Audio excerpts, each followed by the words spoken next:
वाल्मीकि ने सोचा भी नहीं था, अचानक मिलना हो गया नारद से।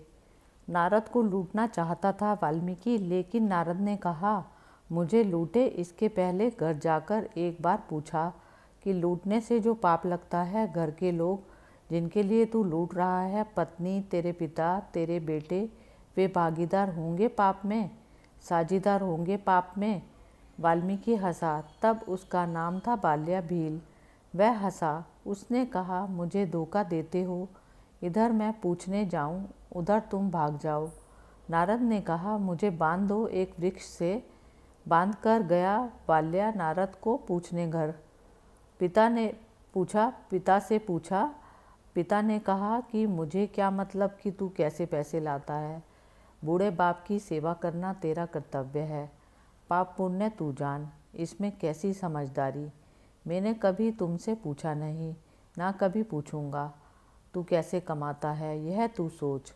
पत्नी ने कहा, मुझे क्या पता, मुझे विवाह करके लाए थे, तब से तुम्हारा कर्तव्य है कि मेरी चिंता करूं, मेरी देखभाल करूं।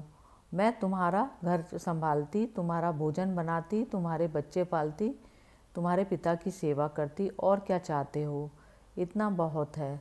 पाप पुण्य का हिसाब तुम समझो। बेटों ने कहा, हमें क्या पता, तुमने जन्म दिया, हम तो अभी बड़े भी नहीं हुए, हमें तो कुछ भी पता नहीं किसको पाप कहते हैं, किसको पुण्य। आप समझे।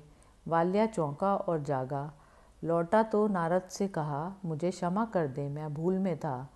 वे कोई भी मेरे पाप में भागीदार नहीं है, तो अब और पाप नहीं कर सकूँगा। मुझे कुछ मंत्र दें, मुझे कुछ विधि दें, मुझे कुछ जीवन रूपांतरण की प्रक्रिया दें। बेपढ़ा लिखा हूँ, शास्त्र पढ़ नहीं सकता। मुझ सरल सीधे साधे आदमी को, ग्रामीण आदमी को कुछ और उपाय बता दो। नारद ने कहा, तो फिर तू राम राम जप। लौटे जब नारद तो वाल्या ज्ञान को उपलब्ध हो गया था। वाल्या नहीं था, वाल्मीकि हो गया था।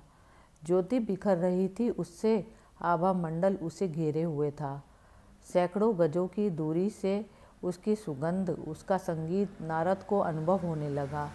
पास आए तो बहुत चौंके। वह राम राम तो भूल गया था, मरा मरा ही जप रहा था। लेकिन मरा मरा जपते भी राम राम जोर से जपो, बार बार जपो, तेजी से जपो। राम राम राम राम। बेपढ़ा लिखा आदमी था, भूल चूक हो गई। रा पीछे ही रह गया, माँ आगे हो गया। तो मरा मरा जपता रहा, लेकिन मरा मरा जप कर भी राम को उपलब्ध हो गया। जाप में एक भाव था, एक श्रद्धा थी, एक सरलता थी, एक हार्दिकता थी, एक प्रेम था। सोचा होगा वाल्या ने कभी कि ऐसे जीवन में क्रांति हो जाएगी। नहीं जानते तुम कि परमात्मा कब किस द्वार से प्रवेश करेगा।